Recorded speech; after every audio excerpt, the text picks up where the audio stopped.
Now to our first story. The National Youth Employment Agency is about to roll out modules that will create jobs for about 100,000 youths across the country. Running of modules was stopped in 2013 when Joint Youth Investigation uncovered massive corruption and misapplication of funds at the agency. But it seems the misuse of funds did not end with a change of name.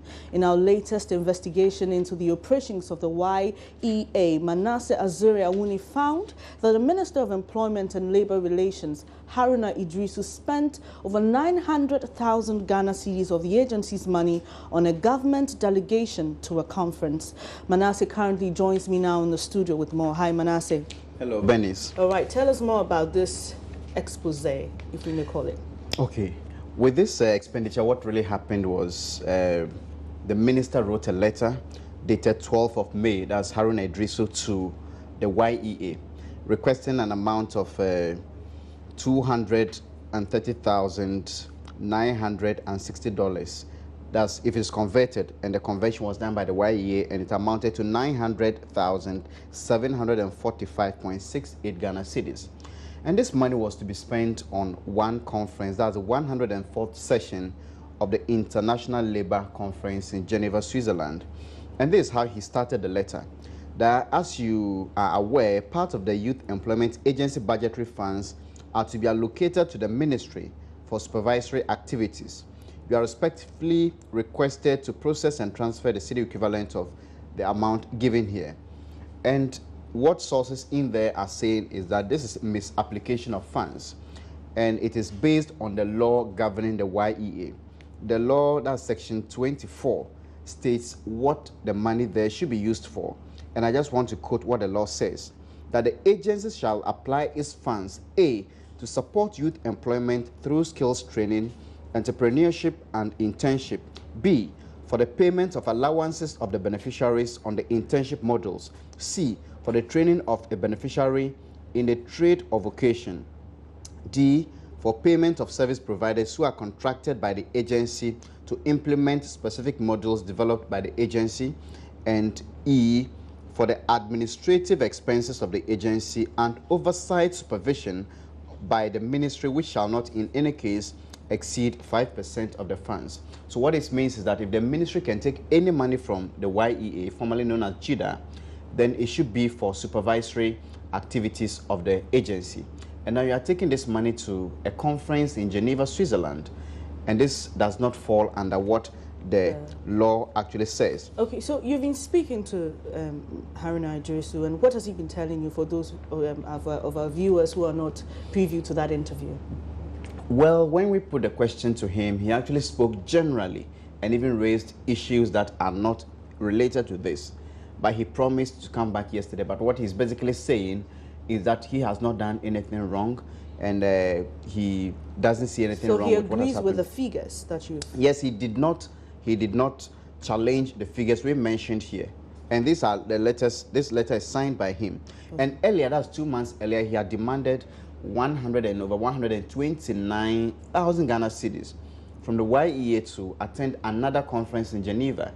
And the promise then was that the money would be refunded to or repaid to YEA, but our checks reveal that that money has not been paid. And if you look at his own letter here, the letter says the budgetary allocations for supervisory activities. So the question is, does this trip to Geneva fall under this amount, function? Okay, so your previous expose, can you update us on what has happened with that so far? Well, what has happened basically is this: some monies are to be taken, and some people are supposed to be prosecuted.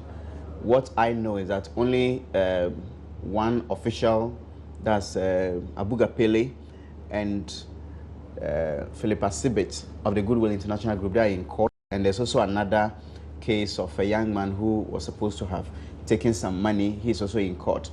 The monies we are supposed to take, the money is so much, over 300 million Ghana cedis. But I can say for a fact that the one they are pursuing now is 55 million cedis. And that is the interest-free loans granted the Agams group of companies. And per President Mahama's own directive, we were supposed to have finished collecting this money by the 31st of December 2013. And we are in 2016 now, we've taken only about, I think, 30 or 40% of that money.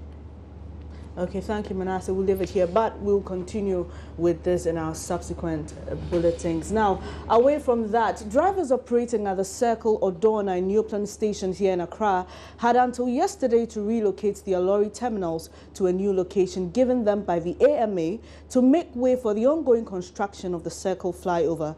But Joy News' checks have revealed the drivers have failed to meet yesterday's deadline, and they are still operating at the Odorna and Neoplan stations this morning. My colleague, Latif Idrissa, has been at the Kwame Nkrumah Circle interacting with some frustrated passengers at the station. It is total chaos here at the Las Palmas station at Circle, one of 3 new stations created by the Accra Metropolitan Assembly for drivers of the old Odorna station at Circle to move in to make way for the construction of a bus terminal at the old Odorna station. Now, the drivers who have moved in here today are facing real difficulty. Not only the drivers, the pedestrians as well. Oh, it has been difficult because I'm just coming from Kumasi, and I came to the place and the station is not there, and they told me it's here, so I just walk along and I came back. Have you figured out where your station is? I'm still searching. Yeah, I'm still searching, so I hope I'll get it. I've seen you going up and down trying to locate your new station. Maybe I have me quite who may be a station or my chains are me Muslim, I'm my worry. Me who may be a me process here. It is up to now won't be who may be our station or me who cry. My imagine me Kopaka Nama station or Kopaka. Me call friends Latabia question my call rounds Sam me who quiet how quiet my chin my fed up cry. You're fed up. Did you move to the old station first? Me call first and son almost say I move on my call all rounds. I see me in quad this side, me just me who baby I may fambo. It is here. What would you do next? Me my back was me trap me cross the road into me find out my there and my pet taxi na me deco.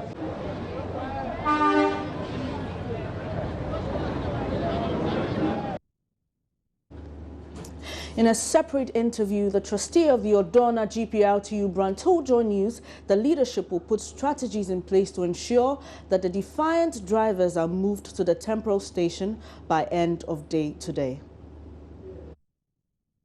We have to live here because of the construction of the station. The contractor asks us to live here, but they want to construct here to make it a new station for us. That's why AMA asks us to live here. So this morning we are about to leave this place for another place because we're going there to pay them and start loading for our stations. I've been speaking to some of the drivers who told me they are not happy about the movement. They would rather want to stay here instead of moving to a different location. What is the position of, the leadership here? I'm the second trustee here. So, where you are, if you are working someplace, you are asked to leave there, it's not easy. Your income will come down. So that's why the drivers don't want to live here, but it's compulsory for them to live here. Other than that, they will repair here for us. Even we, the executive, we are not happy. But whatever it is, we have to live here for them to repair the station for us. Some are calling for a gradual movement. They want to be moved to one side for the construction work to be made. Then they move them back to the completed side and then finish with the other side. Is that the call you made to the AMA, and what was the AMA's response? Yeah, we make that this thing for them to let us pay for some place. So if they finish the first phase, they should come to the second phase. They say no because the work has been consulted to them. So they want to finish it once for all. If it's not here alone, we and New Plant Station. So that's why they say no, we have to vacate here, live here, so they will get time to make the work.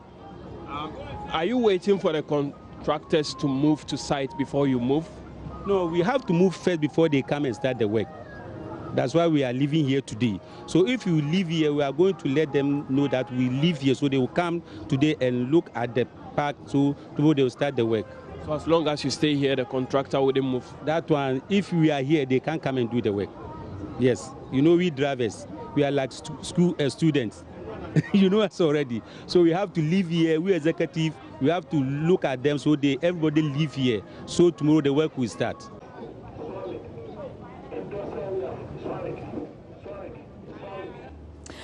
The management of the Kuala shopping mall in Accra has promised to reward the taxi driver who helped to arrest the armed robber who attempted to rob one of their staff over the weekend.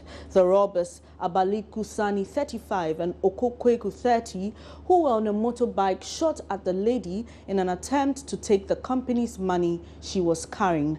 Apparently, she had been sent by her office, Kuala shopping mall, to deposit the undisclosed amount at the bank. It took a taxi driver to knock the two down, after which they were arrested by passers-by. Crystal Berko is Public Relations Officer of the shopping mall, and she joins me live on phone. Hi, good morning. Hello, good morning. Good morning. Crystal, so can you tell us exactly the reward for this hero taxi driver?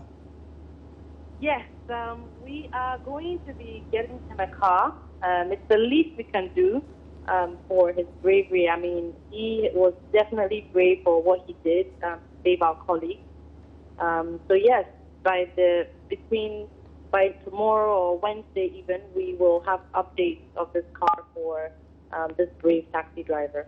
Okay. Now, Crystal, what kind of security does management give to staff on such kinds of assignments? Yes, so I'd just like to clarify, because I heard a little bit of what you said before. Lydia, who is the administrative assistant of Kuala, was not carrying cash that day. Her job responsibility is not to carry cash. It's more for administrative stuff. So she had invoices. She'll go between all the 3 stores, collect invoices or any comments or complaints or concerns or orders even that our managers have, and she reconciles everything at our head office at airport. And so on that particular day, on Saturday, she had gone to Osu and then come to Cantonment to take the next batch of receipts, which she had with her in her bag. That's when the robbery happened. So just to clear the air, she is not responsible, and by no means would we ever send someone on foot to carry money to the bank. That's definitely not what happened. So in terms of security-wise, we have cars for our staff when it comes to them moving about. But on that day, Lydia's car was not available. Being it that it was Saturday, 7 a.m. in the morning at Cantonment, she thought, let me just go down to the circle, the roundabout by the American Embassy, to pick a taxi so that I can continue on my journey with just mere receipts, papers in my bag. I mean, how dangerous can that be? Right. And that's when she was attacked. Thanks for the clarification, but how's business picking up after this incident? Oh, by God's grace, everything is fine. Everything is fine. Like, it's an unfortunate incident that happened, but by no means is it affecting the business that's going on. So for customers who want assurance on security, what measures are you putting in place so that your customers feel secured coming into the shop? Well, right now we do have security in all of our stores, but this did not happen at Kuala itself. This happened en route to the American Embassy. So no customer is scared or concerned about the security at the stores. Thank you, Crystal, for your time. That was Crystal Berko, PRO of Kuala Shopping Center. We'll take a quick break. We'll be back with more. Please stay tuned.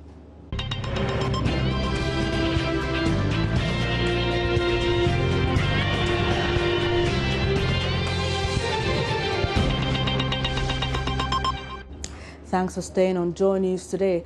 The Christian Council of Ghana has asked government to consider immediate recession of the decision and relocate the 2 Guantanamo Bay inmates granted asylum outside the country.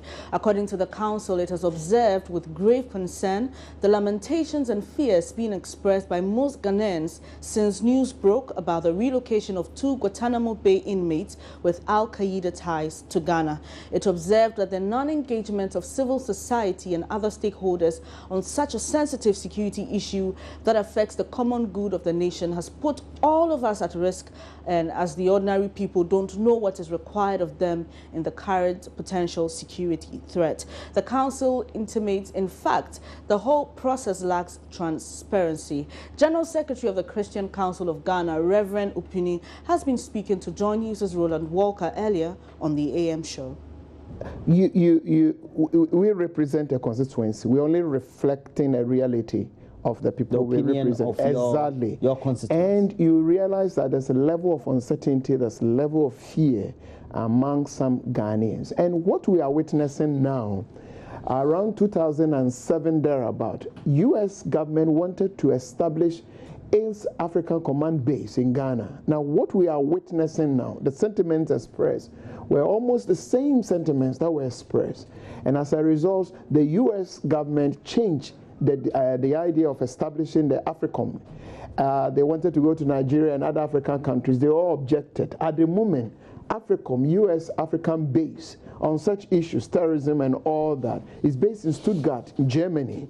And we are saying that these two gentlemen are not ordinary prisoners. When it comes to prisoners and refugees, this country belonging to Community of Nations, we are doing very well. We do a lot with UNHCR, so there are refugees in town and all that. But these people are not ordinary refugees. They are not ordinary prisoners. They have, at least from Fox News, US, and other sources, they have a strong terrorist background that we can't wish away.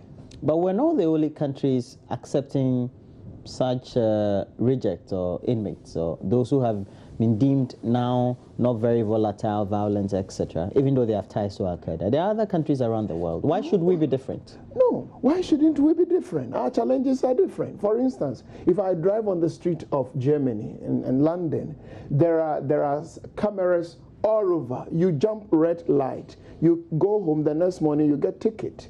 There are places when such violence attacks happen on their streets. Now they can go and watch the video and all that. How many such cameras do we have on our campuses, on our roads and all that? How do we do that? Guns and things are moving from one city to another. It takes people who give tip for us to arrest them. Our challenges are different.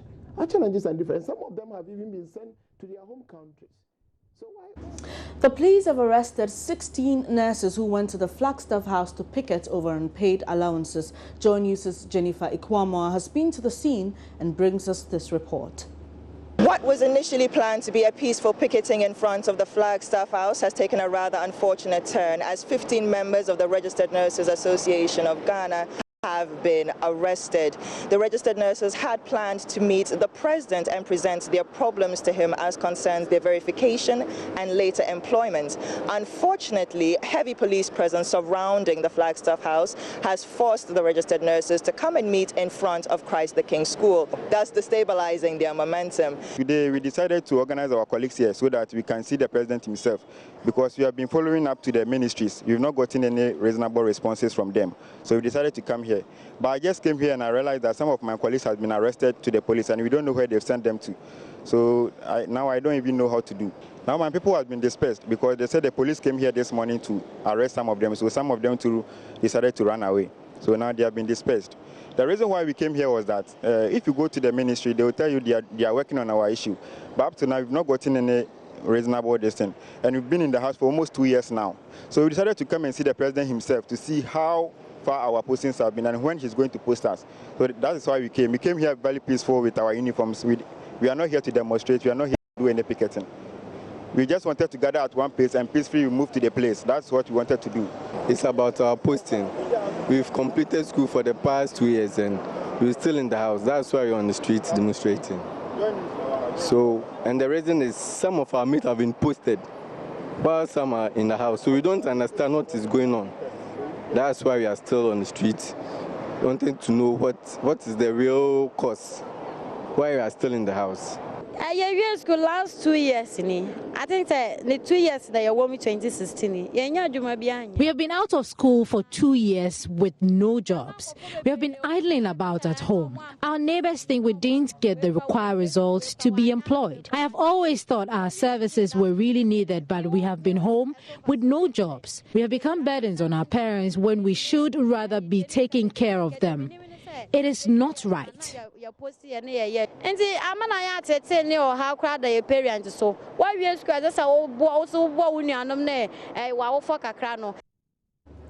One of the leaders of the aggrieved nurses, Seth Marfo, spoke to Joy News earlier. We've completed school since 2014. And whilst we are in school, you'll be bonded to serve the government for a period of 5 years. So after completion, you have no right to look for your own job unless the government gives you an appointment. So we were waiting for that appointment to come. We've waited for over 2 years now. They handed our case to Honorable Harina Idusu, the Minister of Employment. He was handling our issue, and they promised us that before the year 2015 ends, we are all going to be employed. So on the 19th of October, they brought some of the clearance, and we went to check, and only few of our colleagues were cleared, and they have eliminated the enrolled nurses and the community health nurses. So we went to ask them why they have eliminated us, and they said the issue was that our list that was sent to the Finance Ministry for confirmation. Ours delayed for 2 days, so we should wait for one week. The week ends, and we went to the ministry again, and they tell us that it's not even necessary to be coming to the ministry for follow-up, because when our... Now, still on the same story, Mr. Asante Krobia is the president of the Ghana Registered Nurses Association. He described the arrest as unfortunate and could have been avoided. The issue about they not having been given employment is not news. We all know it. And we have tried to adopt various measures of addressing the matter and not making a headway. They are the people who were promised jobs at the time that we put pressure on government to get financial clearance for them, and we did not succeed. We were able to get just a few of financial clearance for some members of that community, that group of nurses and midwives. And that ended the story, unfortunately. And so we've been following up the matter. We tried to get the update from the ministries, we didn't get it. So last week, Thursday, we booked an appointment with the Minister of Health so we could talk about it. Unfortunately, the Honorable Minister was out of town. That was Thursday and Friday. So we have an appointment holding possibly this week, as promised by the Minister's Secretary, that we could meet the Minister sometime this week when he gives us the appointment, so we could talk about the matter. So what has happened now is very unfortunate. I do not think that even if the nurse and midwives they should arrest them while they are in their professional uniform and send them to detention. It's unfortunate, but I also agree that they have gone too far picketing in front of Flagstaff House. I thought that In a related event, students from some colleges of education also went to picket in front of the Ministry of Education. According to the students, they have been waiting to be posted to their stations without any results. General Secretary of the Coalition for Concerned Teachers, Raymond Boache, has been explaining to Joy News what their issues are. Indeed, in fact, I was even taken aback a bit until I got information that some teachers have received the Ministry of Education. And when I did a checkup, I realized that these are teachers who attend the private teacher training colleges, and they have completed as far back as, I think, 2012, and they have not been placed. So they are at the moment at the Ministry of Education, presenting their petition to them. So speaking, obviously, when you graduate from the college, hitherto it was just an automatic kind of stuff. And hitherto you should also bear in mind that we do have the private colleges of education. But whichever the case is, obviously I think we need a lot of teachers in the system. And once they have the requisite qualification, obviously one is expected that they are placed or they are absorbed by the Ghana Education Service, for that matter, Ministry of Education. Now, when I check from the Ministry of Education, I was told that the applications have been sent to the GES already, and what GES at the moment is seeking for is what is called financial clearance from the Ministry of Finance, and that is what is keeping, them for being absorbed into the system. I was taken aback by today's action, right? Because there was no hint whatsoever that they were going to do anything of that nature. But that is not to say I'm not aware of the fact that we have a lot of teachers who have the requisite qualification, yet they have not been absorbed into the Ghana Education Service. But if you say you were taken aback by their action, it presupposes there's no communication. But is there no formal communication between the leadership and the members so that they know what the leadership is doing in order for them to decide on which action to take?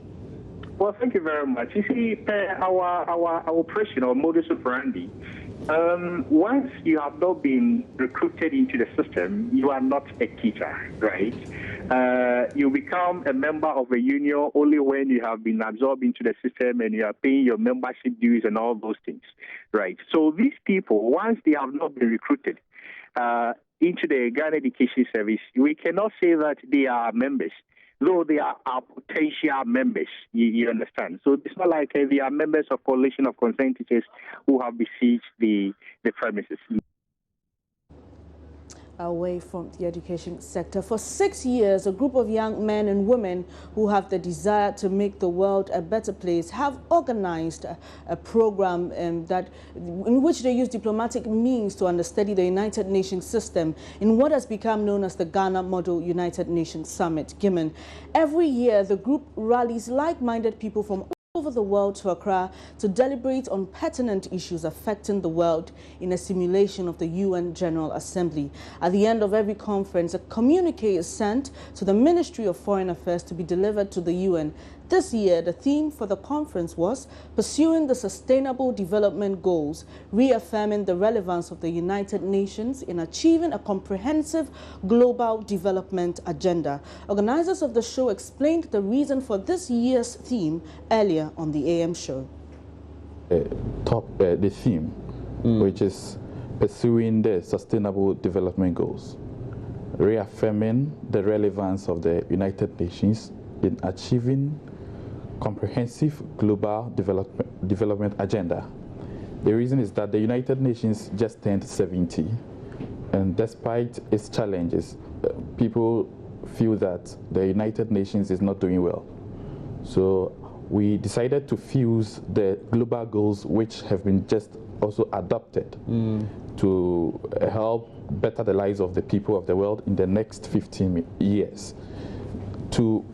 To let the people of the world understand that despite the challenges the world's biggest political organization is facing, is the only biggest organization we can help achieve comprehensive development agenda. That if we talk about global peace, no organization apart from the United Nations can actually push that.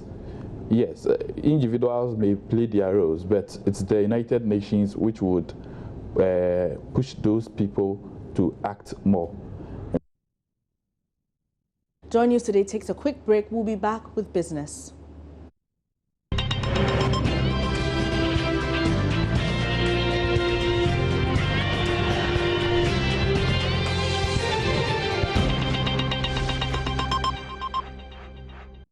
Thanks for staying on Joy News Today. Now it's the start of another week, and Emmanuel is here with business. How's business? Hi, business is fine, but you might have heard about some news going on, some news which went on last week about the resignation of the CEO of ADB, and business experts are trying to question or find out if indeed it happens, would it have any impact on the operations of the company, especially with its IPO, which is scheduled to come out soon.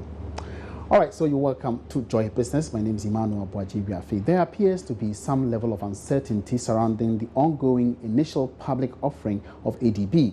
This has come about following the decision of the current managing director of the bank, Stephen Poggi, to resign. Joy Business, Joy Riafe, finds out if these fears should be any source of concern. Joy Business is learning that Mr. Kpoji's decision not to seek an extension of his contract, which ends on January 31, was because of how the whole issue about his contract was handled by the board. For some analysts, the affair has been influenced by the fact that Mr. Kpoji is said to have played a key role in the IPO launch. Therefore, his absence might affect the whole process. Mr. Kpoji, in a letter to the investment community last Friday through the lead managers of the IPO, IC Securities, noted that, and I quote, "In view of my decision to resign, I can no longer be involved in the IPO," unquote. He's however asking all issues relating to the offer to be directed to the board secretary, Mr. James Agbato. However, some analysts hold a different view on this. This is because they believe that all the necessary structures have been put in place for the offer to be successful. Therefore, the absence of one person wouldn't be a challenge at all. According to an official notice of the bank on the ongoing IPO, which is expected to end on February 26 and possibly list on the Ghana Stock Exchange on the 23rd of March if the offer is successful. Sources close to the bank say they are planning to raise a little over 200 million Ghana cedis through the IPO. Now, on the other hand, an investment and finance lecturer at the University of Ghana Business School, Dr. Lord Mensah, is insisting that IPO will suffer because of the MD's action. Already on the market, there's no problem with that. But once it's not on the market, that means the information that the investor has is very, very minimal. So it is a tough time for ADB as I speak now. And in the end, it's going to affect them. Let me put it that way. And already, pre-IPO, the information that was coming out and what was happening to the firm, they should have relaxed the initiation of the IPO. The signal that is coming out there is not something that can push investors to come in. Now, if you look at the type of investors that we have in this country, most of the companies that invest on the market are institutional investors. Now, the retail investment is not that strong. So what is coming out there is not a good signal. But on the market, there's always an asymmetry of information. So the investor thinks, oh, something bad or something good is going on within the firm. That is why the manager has resigned. And in the end, the investor needs to process this information before they act to buy shares. Well, so that is investment and finance lecturer at the University of Ghana Business School, his view on whether the MD of ADB's resignation would affect the IPO. Moving away from that, the Bank of Ghana is seeking more powers to effectively deal with the current crisis in the microfinance sector. The central bank has been criticized for not being proactive enough in clamping down on non-compliant operators. It has already indicated plans to review the licensing process for operators as part of plans towards arresting the current situation. Outgoing head of other financial institutions at the Bank of Ghana, Raymond Amanfo, says depositors' funds will be better protected if the central bank is also empowered to take certain actions in the approval process. Now people come and maybe I am company XY. I want to set up a microfinance. Now we are removing the veil. Who is company XY? Who are the directors? Who are the owners? What are the affiliates companies? Because we have seen that some of them, the affiliate companies are not there. When they get the microfinance, they set up the affiliate companies. So how do we stop that? Now you are going to give us an undertaking that if you are an affiliate and you don't disclose, then you are as good as an illegal company. You know, so these are issues that we will have to bring up. And you're seeking approval for that? Definitely. I will make a rule. I will make a proposal to my management, and they will look at it and say, okay, maybe tighten here too, tighten there too. This one, maybe this is a challenge. Get your legal people to give you advice on how we can enforce this. Then we'll get it done. So this approval has gone to who? No, it's gone to the management of the bank. And it's being considered? Yes. How soon are we going to have that? Oh, I'm sure. I've said I've changed portfolio. My predecessor will take care of it. But we think that within the first quarter, we should see some of these things done. And that's all we have for you, a way of business for today or for this afternoon. Thank you very much for your company. Do join Joy News Prime at 7 for more news updates. My name is Emmanuel Riafi.